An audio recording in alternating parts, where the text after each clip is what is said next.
We are 15 years into this new century. It has been and still is a hard time for many.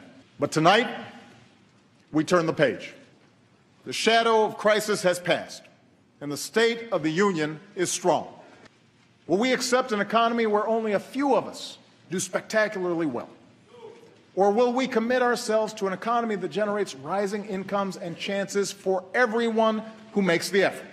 So tonight, I want to focus less on a checklist of proposals and focus more on the values at stake in the choices before us. It begins with our economy. You are the reason that I ran for this office. You are the people I was thinking of 6 years ago today, in the darkest months of the crisis, when I stood on the steps of this Capitol and promised we would rebuild our economy on a new foundation. We need to set our sights higher than just making sure government doesn't screw things up, and to make sure everyone gets a fair shot. The idea that this country does best when everyone gets their fair shot. Everyone does their fair share. Everyone plays by the same set of rules. We don't just want everyone to share in America's success, we want everyone to contribute to our success. First, middle-class economics means helping working families feel more secure in a world of constant change. It means helping folks afford childcare, college, a home, retirement, lowering the taxes of working families and putting thousands of dollars back into their pockets each year. In today's economy, when having both parents in the workforce is an economic necessity for many families, we need affordable, high-quality childcare more than ever. It's not a nice-to-have, it's a must-have.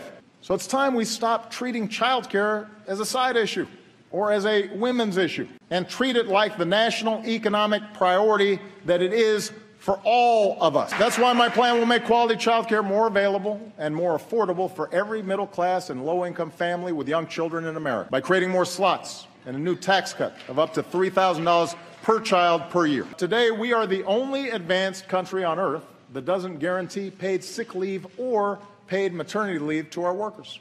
43 million workers have no paid sick leave. And that forces too many parents to make the gut-wrenching choice between a paycheck and a sick kid at home. So I'll be taking new action to help states adopt paid leave laws of their own. Send me a bill that gives every worker in America the opportunity to earn 7 days of paid sick leave. That's the right thing to do. Nothing helps families make ends meet like higher wages. Congress still needs to pass a law that makes sure a woman is paid the same as a man for doing the same work. We still need to make sure employees get the overtime they've earned. Vote to give millions of the hardest working people in America a raise. We still need more employers to see beyond next quarter's earnings and recognize that investing in their workforce is in their company's long-term interest. We still need laws that strengthen rather than weaken unions. Things like child care and sick leave and equal pay. Things like lower mortgage premiums and a higher minimum wage. These ideas will make a meaningful difference in the lives of millions of families. That's why I'm sending this Congress a bold new plan to lower the cost of community college to zero. Understand, you've got to earn it. You've got to keep your grades up and graduate on time. And I want to work with this Congress to make sure those already burdened with student loans can reduce their monthly payments so that student debt doesn't derail anyone's dreams. We're connecting community colleges with local employers to train workers to fill high-paying jobs like coding and nursing and robotics. Tonight, I'm also asking more businesses to follow the lead of companies like CVS and UPS and offer more educational benefits and paid apprenticeships. As Americans, we don't mind paying our fair share of taxes as long as everybody else does too.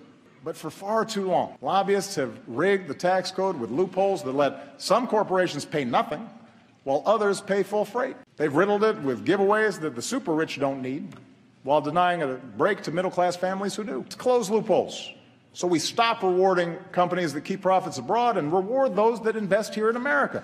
Let's use those savings to rebuild our infrastructure and to make it more attractive for companies to bring jobs home. And let's close the loopholes that lead to inequality by allowing the top 1% to avoid paying taxes on their accumulated wealth. We can use that money to help more families pay for childcare and send their kids to college. We need a tax code that truly helps working Americans trying to get a leg up in the new economy, and we can achieve that together.